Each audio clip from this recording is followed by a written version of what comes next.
Welcome to Illinois in Focus. I'm Greg Bishop. Coming up, we'll review the week's top stories about state agencies being directed by the governor's office to prepare for $800 million less in taxpayer money for the next fiscal year, and Chicago Mayor Brandon Johnson's recent trip to Springfield. I'll then join the Center Square's Dan McCaleb to further discuss those stories and more. That's ahead with Illinois in Focus. I'm Greg Bishop. Do you know what elected officials in Illinois are doing with your tax dollars? Do you want to make sure that your voice is heard?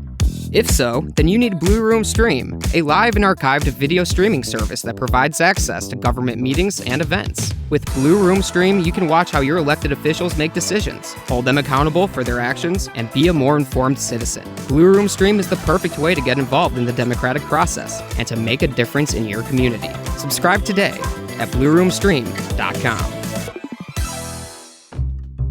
Welcome back to Illinois in Focus. I'm Greg Bishop. Here are some of the top stories from the past week. In the wake of a directive from Governor J.B. Pritzker's office involving a revenue shortfall in the proposed 2025 state budget, some are saying, "I told you so." Kevin Bessler has that story. In a memo from Deputy Governor Andy Manar, state agency directors are being asked to prepare for $800 million less in available revenue. State Representative Marty McLaughlin is a member of the Commission on Government Forecasting and Accountability, which realized that new taxes would have to be implemented to balance the budget. It flew directly into the face of what the governor was saying in his February address, and his flowery fiscal forecast suddenly fell to pieces. State Representative Adam Niemerg says the governor needs to make cuts from his proposed budget. It is absolutely unbelievable that he would double down on his order to raise taxes on the working people of Illinois while illegal immigrants continue to receive handout after handout. The General Assembly has until May 31st to pass a budget with simple majorities. I'm Kevin Bessler.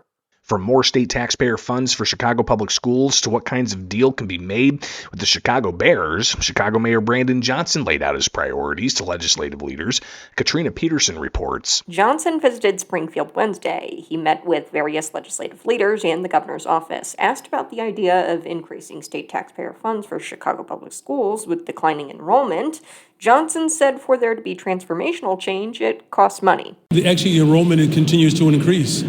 We've actually seen our system stabilized. He is also an advocate for a new proposed lakefront domed stadium for the Chicago Bears, something that could have a taxpayer cost associated with it. You have a 100-year-old building that has millions of dollars in debt. And so you have this asset that is not getting the full benefit for the people of the state of Illinois. Legislators continue spring session. They have until May 31st to pass a budget with simple majorities. Both chambers return Thursday. I'm Katrina Peterson. Those are the top stories from the past week. Find more online at thecentersquare.com. Coming up for Illinois in Focus, I'll join the Center Square's Dan McCaleb to further discuss the news. This is Illinois in Focus, the production of America's Talking Network. I'm Greg Bishop. Tired of being in the dark about what happens day to day under the dome in Springfield?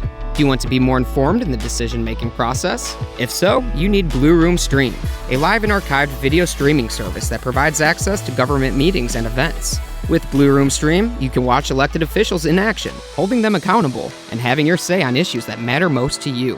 Blue Room Stream is the perfect way to stay informed about Illinois state government and to be a more engaged citizen.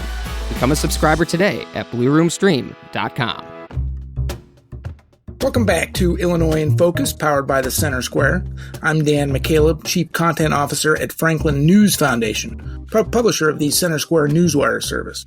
We are recording this on Thursday, May 9th. A memo sent to Illinois state agencies from the Office of Governor J.B. Pritzker instructs department heads to prepare for $800 million in overall cuts to their respective budget proposals as resistance grows to the governor's proposed $1 billion in new tax hikes.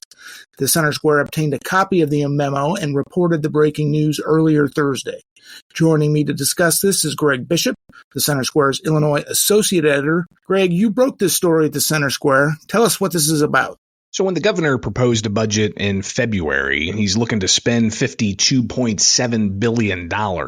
And that, of course, is the largest state budget in state history. If you look back just 5 to 10 years ago, I mean, I remember when I first started covering state government, $32 billion was a lot of money. But with $52.7 billion proposed, the governor's proposal also included around $1 billion of tax increases. Those proposed tax increases ranged from doubling the state's tax on sports betting companies, looking at around $200 million for that. There was a cap on the sales tax that retailers get when they get a discount for collecting sales tax. That would have been about $101 million increased tax revenue. There was also $93 million in adjustments to the individual income tax standard deduction. And a big one was a proposed increase in the cap of net operating loss deductions for businesses, estimated to raise more than $500 million. Wow. So all of that combined, about $1 billion in various tax increases that the governor was looking to implement for, new state agency spending, new programs, including early childhood development. But apparently there's been enough pushback from the various industries impacted by this to where the governor doesn't seem to be getting enough traction from state legislators who are tasked with not just crafting a budget, but passing a budget by the May 31st deadline. And that deadline's rapidly approaching here, Dan.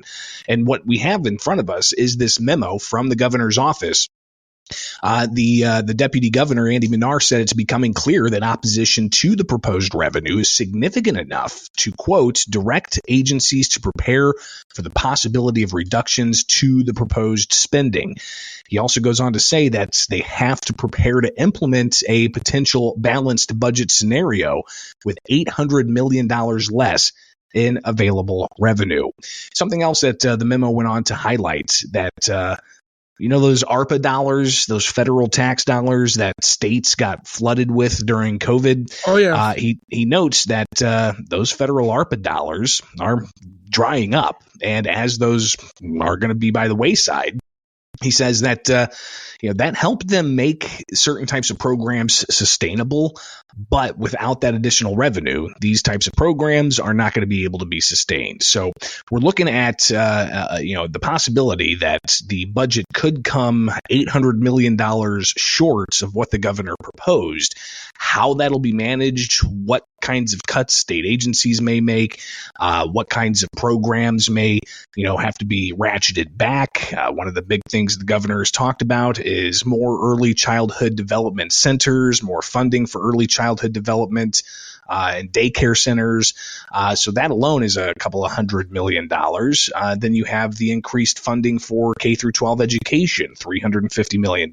Is that going to be able to be fulfilled? So there's going to be a lot of questions to answer as we head into the final few weeks of legislative session. I remember way back during the COVID years, 2020, 2021, when Congress went on a spending spree, sending all these COVID relief dollars to states, to municipalities, etc. I remember at the Center Square, we reported widely over and over again that economists and fiscal watchdogs warned these are one-time federal relief dollars. They're not going to be coming in year in, year out. There's an expiration date on this. So these should go to one-time expenses. Apparently then maybe Governor Pritzker and the General Assembly didn't heed those warnings because of these new programs that we've been spending on and paying for since the COVID relief dollars came in. Second point is of Governor Pritzker's proposed tax hikes. I know the business community, small businesses, the state's job creators pushed back hard on that cap that the Governor Pritzker proposed on the net operating loss deduction. Was that the main driver? Do you have any idea yet? Is that still developing? Well, and I think it's not just that. That was a main major revenue increase. Again, $526 million estimated by that cap. But I think that you also have the retailers across the state who sell you your goods. And they also act as a de facto tax man because they're tasked with assessing and collecting sales taxes on things. To do that, they get a discount on their taxes for acting as the government's tax collector and then remitting those taxes back to the state. They pushed back on this cap that they were going to be facing with this So you've got mom and pop shops, big retailers all across the state that didn't like that idea too much.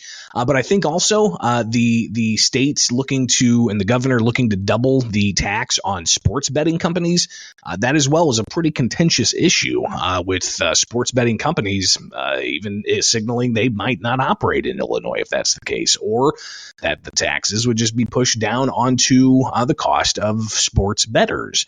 So clearly, these various proposals floated in February, not gaining much traction, not necessarily with the business communities, but also with the legislators who are tasked with crafting and passing that budget with simple majorities. And I think that's the thing here that people have to take note of. Right now we're recording this on May 9th, Thursday. They're off tomorrow. They're coming back next week, and then it's going to be a sprint to May 24th when they are scheduled to adjourn. But they have budget contingent days scheduled through May 31st because May 31st is the deadline per the Constitution for them to pass bills, including the state budget, including any revenue increases, including anything else. If they want an immediate effective date, then they have to pass it by May 31st with simple majorities. So if you don't have even the simple majorities on board to approve these taxes, clearly the governor's memo is telling state agencies we're going to have to try to find $800 million in those proposed budget requests to shore up some of these costs. Also, the Illinois Freedom Caucus, which is a caucus of Republican conservative lawmakers, held a news conference to address this very issue. You listened in. Just give us a brief summary of what was said there.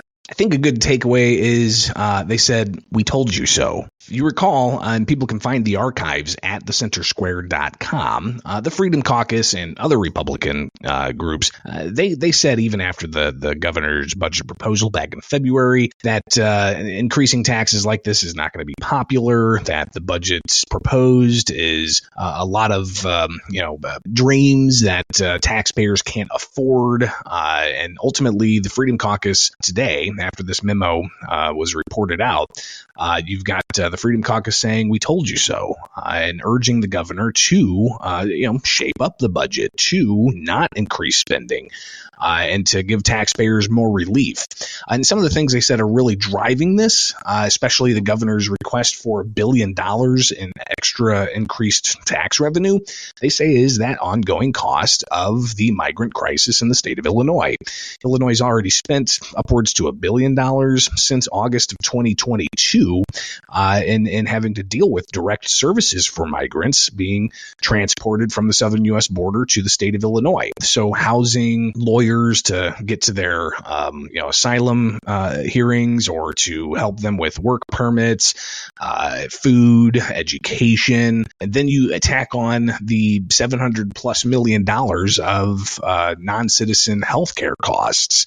All of that adds up, and they say that the governor needs to address that if he really wants to get to the bottom of having a truly balanced budget as is required by the state constitution.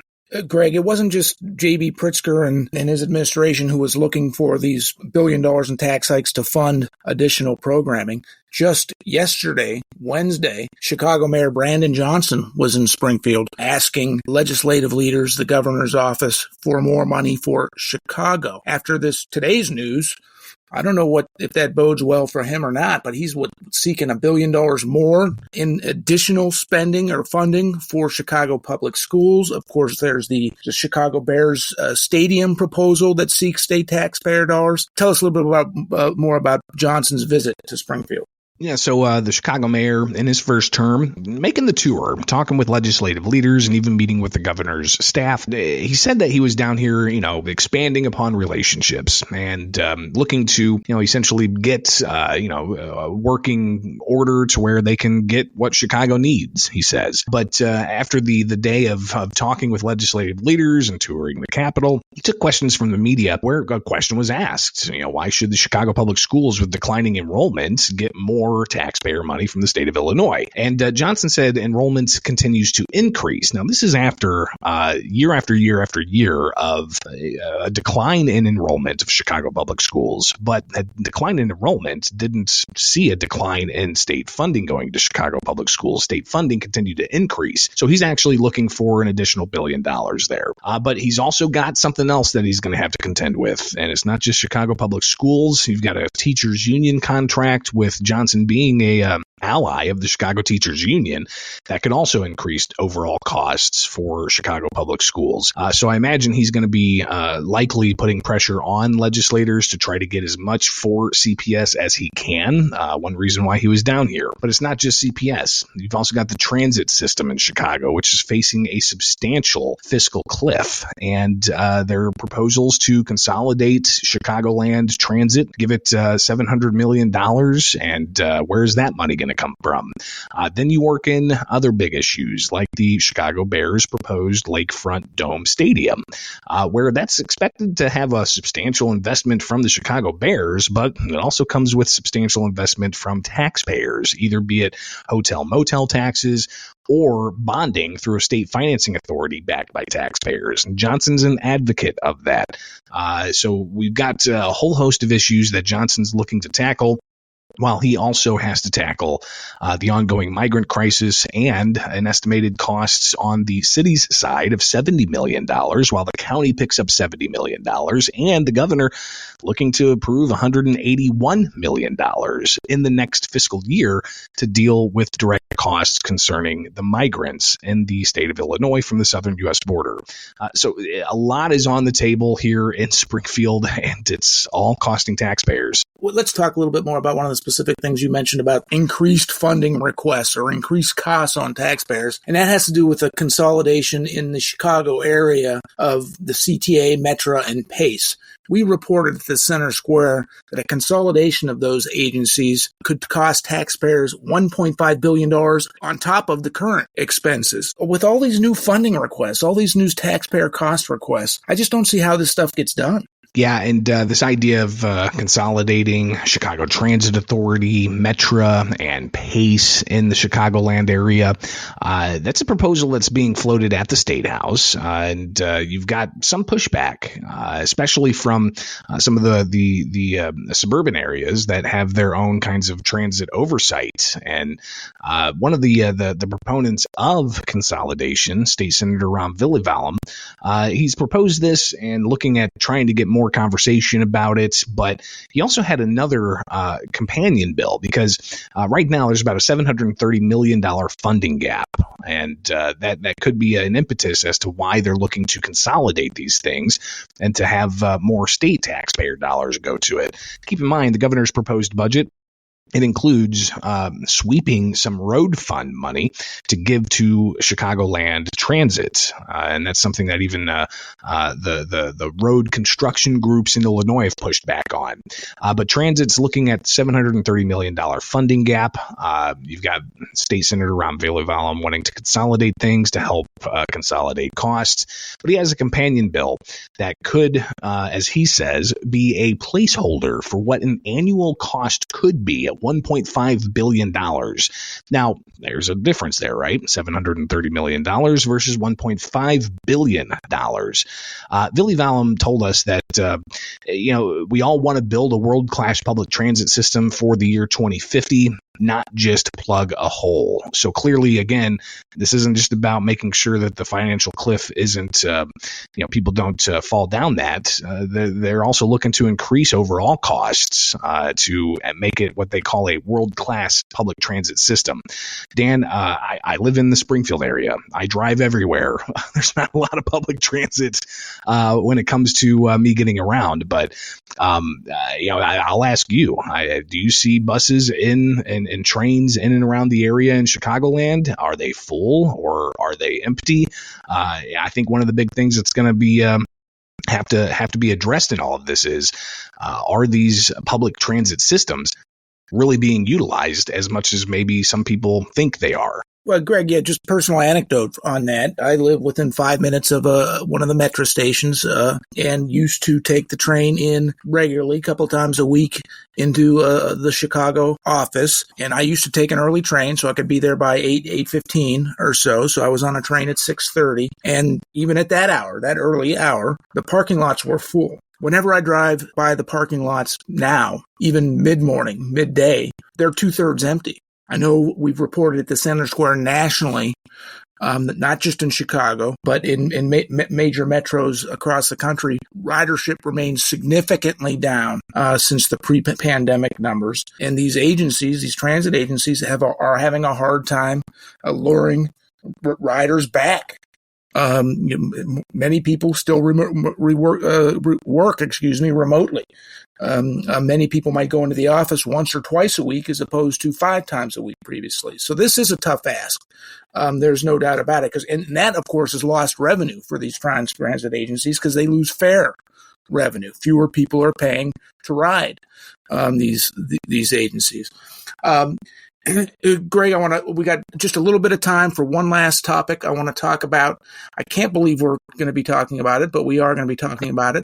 There's been a suggestion or a push to decriminalize prostitution in the state of Illinois. There was a news conference yesterday, Wednesday, with the proponents of the proposal. Tell us what happened there. And this is actually just a little bit of lifting the curtain behind the scenes here. There's a lot of news conferences that happen in Springfield, especially when the legislature's in session. And we had thought we were going to hear from one group scheduled to do a news conference 9 o'clock in the morning. They were going to talk about prescription drug pricing. So we're all ready to hear about the intricacies of prescription drug pricing. Dan, that's not what happened. Another group took over the podium, and people were holding up signs saying protect sex workers. And then it was Equality Illinois, an LGBTQ community group, advocacy group. They got up there and started talking about a couple of different proposals.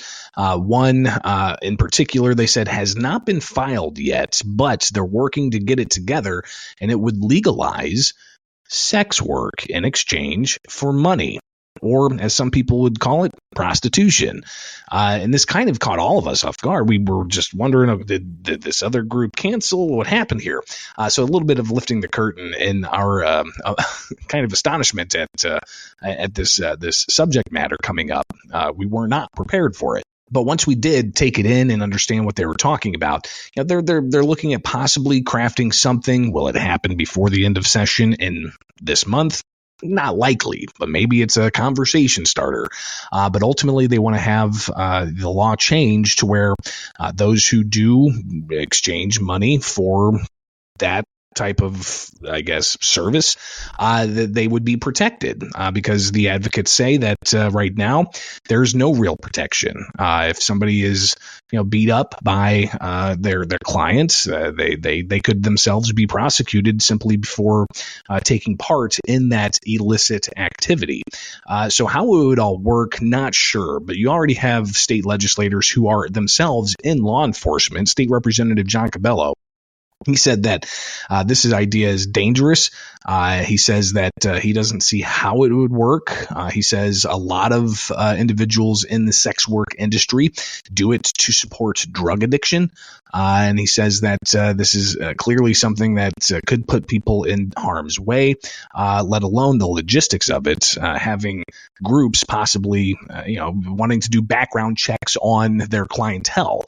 And he doesn't think that that's even something that would be amenable to some Democrats at the state house who don't like the idea of background checks for various things. So clearly, he says that he's shocked. And I think that a lot of people seeing this headline at thecentersquare.com, decriminalizing prostitution in Illinois proposed, lawmakers shocked at idea, that's going to get a lot of people's attention. We'll track that story to see if indeed a bill gets filed either this year, next year, or beyond. Just be sure to stay subscribed to thecentersquare.com.